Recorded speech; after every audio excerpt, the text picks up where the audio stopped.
Everyone, आप सभी का स्वागत है आपकी अपनी फैमिली पावर ऑफ एजुकेशन पे। आई होप आप सब अच्छे होंगे, बेहतर होंगे और ठंड से बचे हुए होंगे। जैसे कि आपको पता ही है, हम मॉडल पेपर 2 कर रहे हैं समाजशास्त्र का, जिसमें हमने शॉर्ट क्वेश्चन कर लिए थे, स्टार्ट कर दिए थे। 4 शॉर्ट क्वेश्चन हो गए थे हमारे और 2 क्वेश्चन हम आज की क्लास में करेंगे हमारे।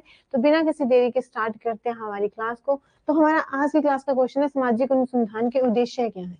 सामाजिक अनुसंधान के उद्देश्य क्या है, तो उसके बारे में पता करेंगे। उद्देश्य क्या क्या होते हैं, इसको आगे सब पार्ट्स में डिवाइड किया गया है। तो देखते हैं आंसर को। सामाजिक अनुसंधान के उद्देश्य, बूडे ने सामूहिक अनुसंधान के उद्देश्य को प्रमुख रूप से 2 भागों में बांटा है। मतलब इसको क्या है, आगे 2 पार्ट्स में डिवाइड किया गया है। आगे क्या है, 2 पार्ट्स में डिवाइड किया गया। तो फर्स्ट है सैद्धांतिक उद्देश्य, सेकंड है व्यवहारिक उद्देश्य। फर्स्ट क्या है हमारा सैद्धांतिक, सेकंड है व्यवहारिक। आगे इनके सब पार्ट्स दिए गए हैं। तो फर्स्ट है सैद्धांतिक उद्देश्य। क्या होता है, सामाजिक शोध के सैद्धांतिक उद्देश्यों का निर्धारण निम्नलिखित जो विवेचन है, या फिर हम बोल सकते हैं इसका जो एक्सप्लेन किया हुआ, उसको नीचे हमने क्या किया, सब पार्ट्स में डिवाइड किया। तो वो कौन कौन से? फर्स्ट है सामाजिक जीवन व घटनाओं के बारे में ज्ञान प्राप्त करना। मतलब जो हमारी सामाजिक जीवन है या फिर घटनाएं है, उनके बारे में क्या करना, अध्ययन करना, फिर या फिर ज्ञान प्राप्त करना। तो सामाजिक व्यवस्थाओं और घटनाओं को समझने में आसानी होती है। सामाजिक अनुसंधान के जरिए तथ्यों के गुण, दोष, प्रभाव और उनके एक दूसरे पर जो प्रभाव पड़ते हैं उनका पता चलता है। मतलब जब हम इसके बारे में अध्ययन करते हैं, फिर ज्ञान प्राप्त करते हैं सामाजिक घटनाओं के बारे में, तो हमें उसके बारे में क्या होता है कि पता चलता है कि वो घटना कैसे हुई, क्या हुआ उसमें। देन उसके बाद जो भी उसके गुण अवगुण होते हैं, उन सभी के बारे में क्या होता है, हमें पता चल जाता है। ठीक है, तो सेकंड पॉइंट है इसमें हमारा प्रकात्मक संबंधों का ज्ञान। प्रकात्मक जो संबंध होते हैं या फिर उनका रिलेशन के बारे में ज्ञान कैसे प्राप्त करते हैं। सामाजिक घटनाओं के क्रियात्मक पर ध्यान केंद्रित करना और अनुसंधान के निष्कर्ष का इस्तेमाल सामाजिक अवस्था में बदलाव लाने के लिए करना। इस तरह के अनुसंधान को क्या कहते हैं, क्रियात्मक अनुसंधान कहते हैं या फिर एक्शन रिसर्च कहते हैं। एक्शन रिसर्च या फिर हिंदी में इसको बोलते हैं क्रियात्मक अनुसंधान, इंग्लिश में बोलते हैं एक्शन रिसर्च। क्या मतलब, क्योंकि जिस चीज के बारे में हम देख रहे हैं, जो अवस्था, उसमें जो बदलाव किया जा रहा है या फिर उसमें जो चेंजेस हो रही है अनुसंधान के आधार पर या फिर अनुसंधान के बेस पर, तो वो क्या कहलाता है, हमारे क्रियात्मक अनुसंधान कहलाता है। ठीक है, तो नेक्स्ट पॉइंट देखते हैं हमारा। थर्ड पॉइंट है सामाजिक नियमों की खोज। सामाजिक नियमों की खोज, सामाजिक विज्ञान के सिद्धांतों और अवधारणाओं का इस्तेमाल करके सामाजिक नियमों का अध्ययन किया जाता है। अब अध्ययन जो है हमारा सामाजिक अध्ययन, वो किसके बेस पे करते हैं हम, जो हमारे सामाजिक विज्ञान के सिद्धांत है और जो अवधारणाएं होती है, इनके बेस पे क्या होता है, जो हमारे सामाजिक नियम्स होते हैं, रूल्स होते हैं, उनके बारे में क्या करते हैं, नॉलेज प्राप्त करते हैं या फिर अध्ययन करते हैं। ठीक है, तो नेक्स्ट पॉइंट है वैज्ञानिक अवधारणाओं का निर्माण। वैज्ञानिक अवधारणाओं का निर्माण किसी प्राकृतिक घटना या वस्तु को समझने में मदद करने के लिए वैज्ञानिक अवधारणाओं का इस्तेमाल किया जाता है। मतलब जो इंसिडेंट हो चुका है, जो घटना घटित हो चुकी है, उनको मतलब कि समझने के लिए, वो कैसे हुई, क्या हुआ उसमें, उसको समझने के लिए क्या है कि ये हमारी मदद करते हैं। कौन से मदद करते हैं, वैज्ञानिक अवधारणाएं। इसके बेस पे क्या कर सकते हैं हम, उनके बारे में नॉलेज प्राप्त कर सकते हैं कि उसमें घटना कैसे हुई, कहाँ हुई, क्यों हुई। ठीक है, तो ये थे फर्स्ट के। सेकंड पॉइंट है हमारा व्यवहारिक उद्देश्य। सैद्धांतिक उद्देश्य के सब पार्ट्स देखिए। अब है सेकंड पॉइंट था हमारा, सेकंड जो उसका सब पार्ट था वो था व्यवहारिक उद्देश्य। तो इसमें क्या होता है, सामाजिक अनुसंधान के व्यवहारिक के जो लक्ष्यों को निम्नलिखित बिंदुओं में अंतर्गत स्पष्ट है। मतलब क्या, इसको आगे पॉइंट के आगे सब पॉइंट्स बताए गए हैं, इसको सब पॉइंट्स में डिवाइड किया गया कि इसको कैसे कैसे मतलब इसको बांटा गया है। तो फर्स्ट पॉइंट है सामाजिक समस्याओं को सुलझाने में सहायता प्रदान करना। जो हमारी सामाजिक समस्याएं होती है, प्रॉब्लम्स होती है, उसको सॉर्ट आउट करने में क्या करता है, हमारी हेल्प करता है। तो कैसे कि लोगों को अपने कौशल और समुदाय के संसाधनों का इस्तेमाल करके समस्याओं को हल करने में सक्षम बनाना। मतलब जो हमारी लाइफ में जो प्रॉब्लम्स आ रही है, उनको क्या करना, सॉर्ट करने के लिए हमें क्या करना, साधन प्रोवाइड करवाना, संसाधनों को मतलब मेथड्स बताना या फिर हमें कोई तरीके बताना, जिसके बेस पे क्या हम अपने प्रॉब्लम्स को सोल्यूशन में बदल सकते हैं, उसका सोल्यूशन ढूंढ सकते हैं। ठीक है, फिर नेक्स्ट पॉइंट है हमारा सामाजिक संघर्ष की स्थितियों को दूर करने में सहायक। जो हमारी सामाजिक संघर्ष की स्थितियां हैं, जो कंडीशंस हैं, उसको क्या करना, दूर करने में हमारी हेल्प करता है, सहायक होता है। सामाजिक अनुसंधान से प्राप्त ज्ञान के आधार पर पाए जाने वाले विभिन्न सामाजिक संघर्ष का उचित निदान ढूंढना। मतलब जो भी हमारे पास जो प्रॉब्लम्स आ रही है या फिर जो हमारे पास क्या है कि जो कंडीशंस है, उसको सॉर्ट आउट करने के लिए, सोल्यूशन करने के लिए, उनके लिए जो हमारे पास निदान करना, मतलब उसको दूर करने के लिए जो स्थिति है या फिर जो कॉम्प्लिकेशंस है हमारी लाइफ में या फिर हमारे जीवन में, उसको क्या करना, सोल्यूशन देना, उसका तो ढूंढना, मतलब निदान करना, उसको दूर करने के लिए सोल्यूशन ढूंढना। ठीक है, तो नेक्स्ट पॉइंट है हमारा सामाजिक नियंत्रण में सहायक। सामाजिक नियंत्रण में सहायक। तो इसमें क्या है, समाज में लोगों को सही तरीके से आचरण करने के लिए प्रेरित करना और उन्हें बाह्य करना। आचरण करना मतलब उन्हें बताना, आचरण करना मतलब बताना कि उनको जो समाज में, वो जिस समाज में रह रहे हैं, उनको किस तरीके से सही तरीका बताना कि आपको किस तरीके से अपनी लाइफ में आगे बढ़ना है, ठीक है। और उन्हें बाहर करना मतलब उनको बाहर करना कि उनके जो सोल्यूशन प्रॉब्लम्स है उसको उनसे बाहर निकालना। नेक्स्ट पॉइंट है हमारा विकल्पों की खोज। तो इसमें क्या है, किसी काम को करने के लिए उपलब्ध विकल्पों में से सबसे अच्छा विकल्प चुना जाता है।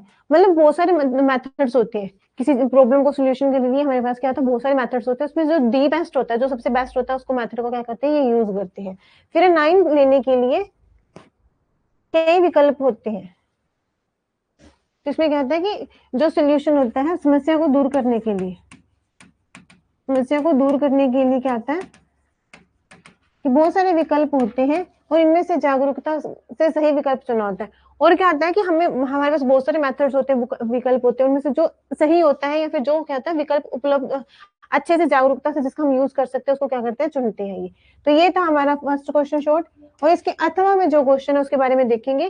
प्राथमिक एवं द्वितीय आंकड़ों के स्रोतों का अंतर स्पष्ट कीजिए। हमें बताना है आंकड़े, जैसे हमने क्वेश्चन किया था उसमें था आंकड़ों के बारे में पूछा गया, इसमें प्राथमिक और द्वितीय आंकड़े जो उन दोनों में डिफरेंस बताना है, ठीक है। तो आंसर देखते हैं।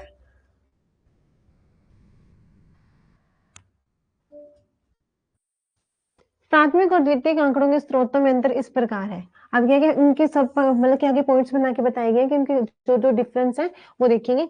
तो प्राथमिक आंकड़े शोधकर्ता द्वारा सीधे प्राथमिक स्रोतों से प्राप्त किए जाते हैं, जबकि द्वितीयक आंकड़े पहले के शोधकर्ताओं द्वारा एकत्र किए जाते हैं। मतलब जो प्राथमिक आंकड़े होते हैं, वो फर्स्ट टाइम जो डाटा कलेक्ट किया जाता है वो प्राथमिक आंकड़े में आता है। द्वितीयक में कौन सा आता है, जो पहले से किसी के द्वारा कलेक्ट किया गया और उसमें दोबारा से क्या करना, फेर बदल करना, वो होते हैं द्वितीयक आंकड़े।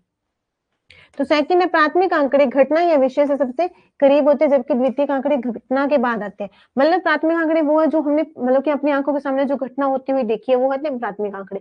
और उसी घटना के बारे में अगर मैं किसी को थर्ड पर्सन को बताती हूँ और वो थर्ड पर्सन किसी को आगे बताता है, जो उसके द्वारा इन्फॉर्मेशन दी जा रही है, वो क्या है, सेकंड, जो द्वितीयक आंकड़े होते हैं, ठीक है। तो नेक्स्ट पॉइंट है प्राथमिक आंकड़े कच्चे अप्रत्यक्ष होते हैं, जबकि द्वितीयक आंकड़े क्या होते हैं, संदर्भ, विश्लेषण और व्याख्या प्रधान होते हैं। फर्स्ट वाले में क्या होता है कि जो इन्फॉर्मेशन होती है अप्रत्यक्ष, मतलब जो डाटा होता है हमारे पास, जो डाटा देते हैं हम उसको किसी के पास भेजते हैं, उसके बाद क्या करते हैं वो, मतलब उसके पास एज ए रफली जाता है। बट जो द्वितीयक आंकड़े होते हैं उसमें क्या होता है, पहले से उन्होंने सारा कुछ इसमें चेक किया होता है कि इसमें जो इन्फॉर्मेशन आई है वो सही है कि गलत है। तो इसलिए वो कैसे होते हैं, विश्लेषण, मतलब उसकी व्याख्या कर चुके हैं कि उसमें क्या क्या चीज सही है, क्या गलत है, गलत है तो उसको वो क्या करते हैं, सही कर लेते हैं। तो नेक्स्ट पॉइंट है हमारा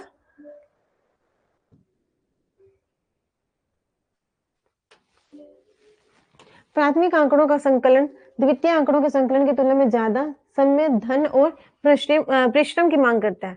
अब प्रथम वाले क्या होता है, जिसमें मेहनत भी ज्यादा लगती है, समय भी, क्यों, क्योंकि फर्स्ट टाइम किसी के बारे में डाटा कलेक्ट करेंगे तो टाइम भी लगेगा, मनी भी वेस्ट होगी और मेहनत भी लगेगी। और सेकंड वाले में क्या होता है कि वो पहले से डाटा हमारे पास पड़ा है, तो उसमें क्या है, कुछ चेंजेस करने की जरूरत होती है, जिसमें टाइम भी बचत होता है, धन की भी बचत होती है, धन मेहनत भी नहीं लगती।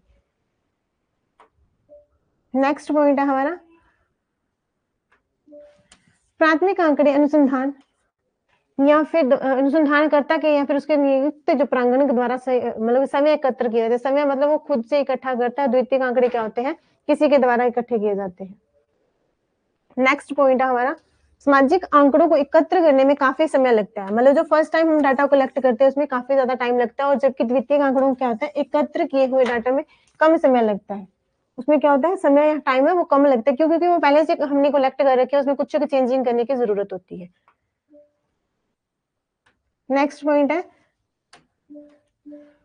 प्राथमिक स्रोत व्यक्तिपरक और व्यक्तिगत हो सकते हैं, क्योंकि किसी व्यक्ति का प्रत्यक्ष विवरण उसके अनुभव से प्राप्त विचारों या फिर राय पर आधारित होता है। वहीं द्वितीयक स्रोत आमतौर पर कैसा होता है, वस्तुनिष्ठ, मतलब जो फर्स्ट टाइम डाटा कलेक्ट किया जाता है वो किसी व्यक्ति के द्वारा ही क्या होता है, कलेक्ट किया जाता है, इसलिए वो कैसा होता है, व्यक्तिपरक होता है या फिर व्यक्तिगत होता है। और द्वितीयक आंकड़े कैसे होते हैं, आमतौर पर कैसे होते हैं कि ये वस्तुनिष्ठ, मतलब किसी वस्तु के आधारित होते हैं, वस्तु पर क्या होते हैं, बेस्ड होते हैं, ठीक है।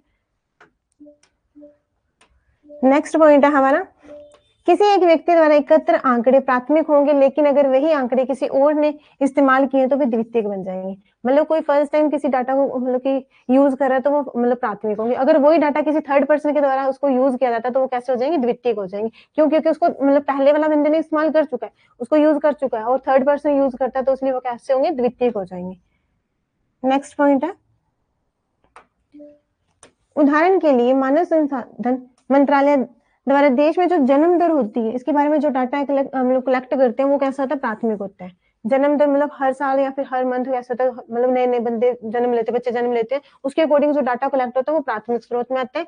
और अगर इन्हीं आंकड़ों को किसी और ने इस्तेमाल किया हो तो वो कैसे होते हैं? द्वितीयक बन जाते हैं। मतलब जो फर्स्ट टाइम डाटा कलेक्ट कर रहे हैं उनको, जैसे फर्स्ट पर्सन ने किसी ने डाटा कलेक्ट किया, वो फर्स्ट हो गया। मतलब वो डाटा कलेक्ट होने के बाद अगर कोई दोबारा से उसी के पास बारे में मतलब जन्म दर के बारे में रिपोर्ट तैयार करता है, तो वो कैसा हो जाएगा? द्वितीयक आंकड़े बन जाएंगे। वो कैसे हो जाएंगे? द्वितीयक आंकड़े बन जाएंगे। ठीक है, तो ये थे डिफरेंस। फर्स्ट जो प्राथमिक हमारे स्रोत होते हैं, आंकड़े होते हैं द्वितीयक आंकड़ों में। तो आज के लिए इतना ही, मिलते हैं नेक्स्ट क्लास में नेक्स्ट क्वेश्चन के साथ। Thank you and have a nice day.